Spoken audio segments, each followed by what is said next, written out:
होता है, त्रेता में शुरू होता है, द्वापर में ज़्यादा होता है और कलयुग में तो अति होता है, अति दुःख दर्द होता है। तो ऐसी दुनिया बनाने का कोई मतलब नहीं है।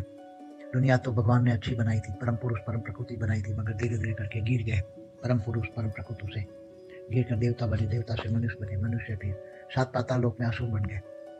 क्योंकि ये 14 लोक ब्रह्मांड में 14 लोक बने, उसमें अलग मृत्यु लोक है, मृत्यु लोक से नीचे 7 पाताल लोक है, उसमें असुर रहते हैं। और उसके ऊपर धरती से ऊपर भूलोक से ऊपर भूलोक है, स्वर्गलोक में देवता रहते हैं। फिर इसके ऊपर महालोक, जनलोक, तपलोक, सत्यलोक, महासत्यलोक, उसके ऊपर ब्रह्मापुरी, इसके ऊपर विष्णुपुरी, इसके ऊपर शिवपुरी, इसके ऊपर परमधाम है। तो ब्रह्मांड में धरती से ऊपर 7 लोक और धरती से नीचे 7 लोक, 14 लोक होता है, मगर वो हमेशा के लिए नहीं है। वो भी समय समय पे, जैसे 4 युग होता है, सतयुग, त्रेता, द्वापर, कलयुग, तो 4 युग में अर्ध प्रलय होता ही है। जैसे ब्रह्मांड में ब्रह्मा द्वारा सृजन, विष्णु द्वारा पालन, शंकर द्वारा विनाश होता रहता है। तो समय समय पर नित्य प्रलय, फिर अर्ध प्रलय, 4 युग पूरा होने पर, सतयुग, त्रेता, द्वापर, कलयुग, 4 युग पूरा होने पर अर्ध प्रलय होता है। फिर ऐसे 71 बार अर्ध प्रलय होता है, तब फिर प्रलय होता है। जब प्रलय होता है तो धरती पर कोई भी मनुष्य बचता नहीं है। सारी सृष्टि में मनुष्य सृष्टि खत्म होती है, उसको मनवंतर कहते हैं।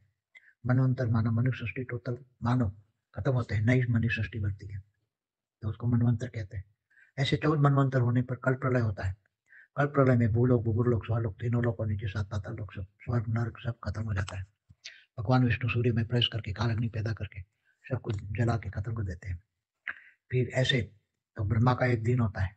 ब्रह्मा के एक दिन में कल प्रलय होता है, और कल प्रलय में अंदर एक कल प्रलय में 1000 चतुर्युग होता है। 4 युग, सतयुग, त्रेता, द्वापर, कलयुग घूम जाता है 1000 बार।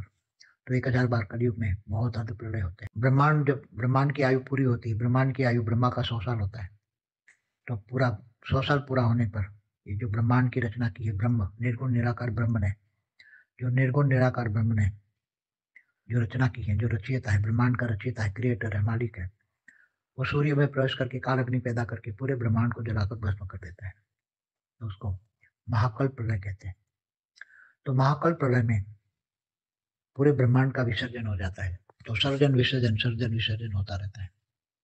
तो ऐसे अनंत आनंद ब्रह्मांड होता है। तो महाकाल प्रलय में महाशिव महाकाल बन के अनंत कोटि ब्रह्मांडों को महाकाल अग्नि में जलाकर भस्म करके अनंत कोटि ब्रह्मांडों को अपने रोम रोम में समा लेता है।